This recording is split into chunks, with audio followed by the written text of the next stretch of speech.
Horror कहानियां थी। चुड़ैल पार्ट 1। ऊंची ऊंची पहाड़ियों और घने जंगल से घिरा हुआ भैरवगढ़ गांव काली पहाड़ी के ठीक पीछे था।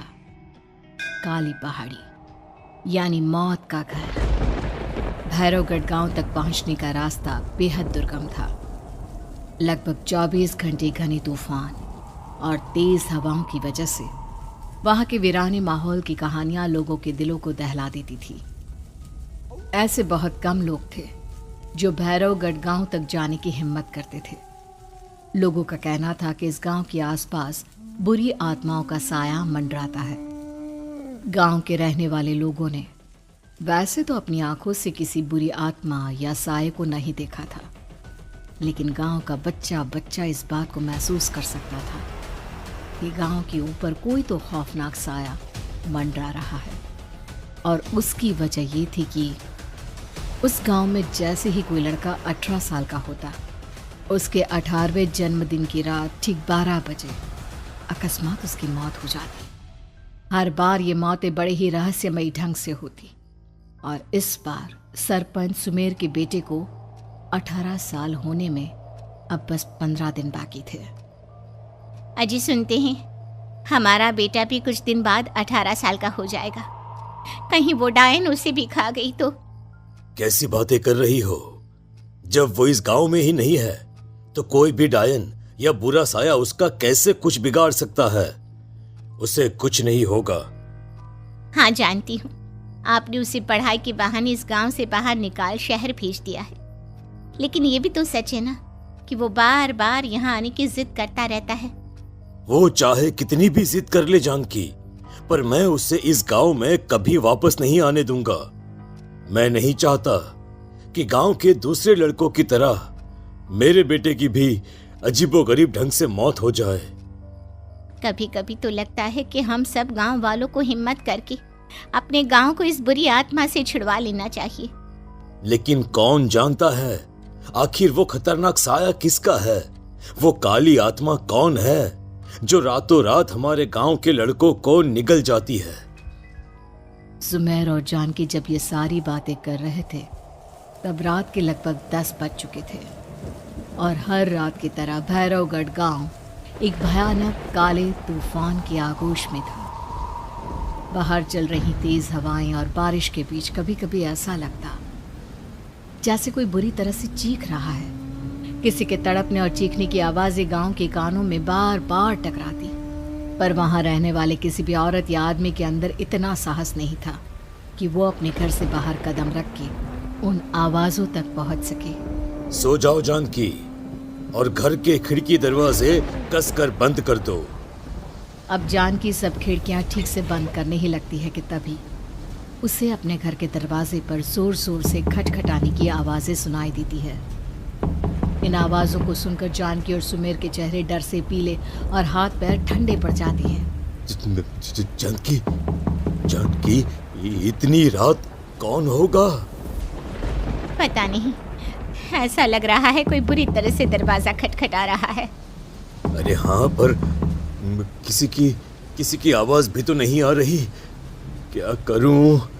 दरवाजा खोल लूं या नहीं? कहीं ऐसा ना हो कि किसी को हमारी मदद की जरूरत हो। लड़खड़ाते कदमों से सुमेर दरवाजे के करीब जाता है और अपने कान को दरवाजे पर रख धीरे से आवाज देते हुए पूछता है, कौन कौन है? कौन है वहां? तभी एक बेहद डराने वाली आवाज उसके कानों से टकराती है। दरवाजा खोलो, दरवाजा खोलो, वरना आज की रात इस गांव में कोई जिंदा नहीं बचेगा। मैं जानती हूँ तुम्हारा बेटा 18 साल का होने वाला है। अगर उसकी जान की जरा भी परवाह है तो दरवाजा खोल दो। इस आवाज को सुनते ही सुमेर घबरा कर पीछे हट जाता है और जानकी को पूरी बात बताता है। कहीं वो डायन हमारे घर तक तो नहीं पहुंच गई? अब हम क्या करेंगे? मुझे दरवाजा खोलना ही होगा जानकी। मेरे पास अब कोई रास्ता नहीं है। इतना कहकर सुमेर डर से अपनी दोनों आंखें कसकर बंद करता है और कांपते हाथों के साथ झटके से दरवाज़ा खोल देता है। तभी किसी के जोर से हंसने की आवाज़ सुमेर और जानकी को सुनाई देती है। उस आवाज़ को सुन दोनों दरवाजे की तरफ देखते हैं और सामने अपने बेटे राहुल को खड़ा देख दंग रह जाते हैं। राहुल के हाथ में उसका मोबाइल होता है जिसमें से वो आवाज़ बज रही थी। ये क्या मजाक है? और तू यहाँ, तुझे मना किया था ना गांव में आने को, समझ में नहीं आता क्या? 18 साल का होने वाला है तू। माँ, आप लोग भी पता नहीं किन अंधविश्वास भरी बातों पर भरोसा करते हैं। क्या क्या मैं अपने घर नहीं आ सकता? आप लोगों से नहीं मिल सकता? देख बेटा, हमने तुझे किसी वजह से ही इस गांव से दूर रखा था और यहां आकर तूने अच्छा नहीं किया। चल चल चल, मैं तुझे अभी के अभी वापस शहर छोड़कर आता हूं। ओफो पापा, आप बेकार की बातों से परेशान हो रहे हैं। बाहर इतना तेज अंधड़ तूफान चल रहा है, कहीं जाने की जरूरत नहीं है। मैं बस आप लोगों से मिलने आया हूं, कुछ दिन रहकर चला जाऊंगा। दिमाग खराब हो गया है इस लड़के का, नहीं जानता कि इस गांव में ये सुरक्षित नहीं है। किसने कहा था तुझे यहाँ आने को?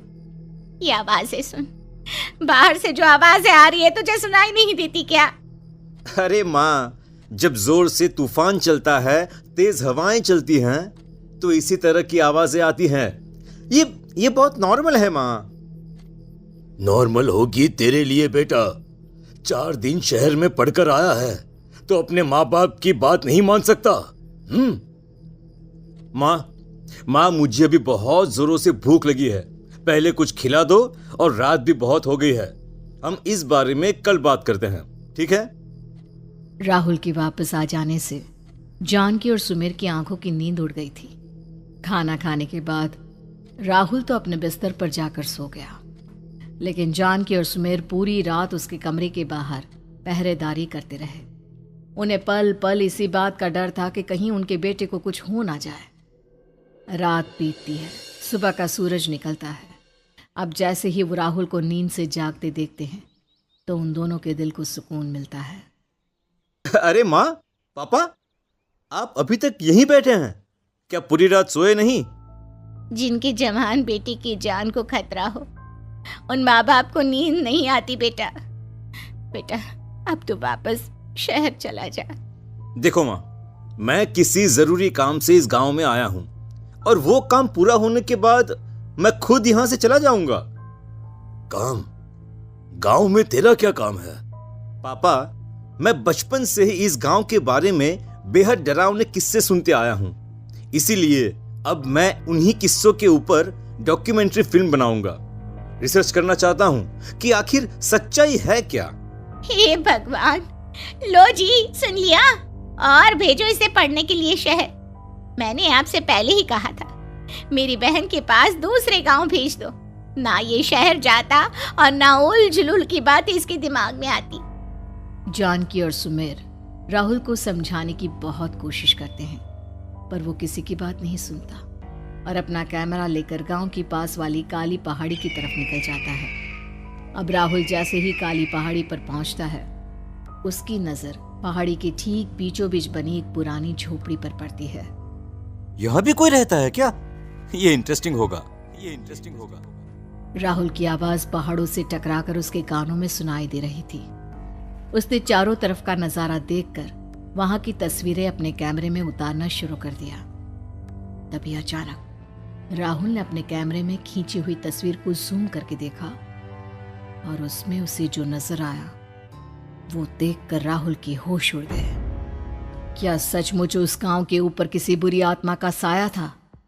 क्या राहुल की जान बच पाएगी?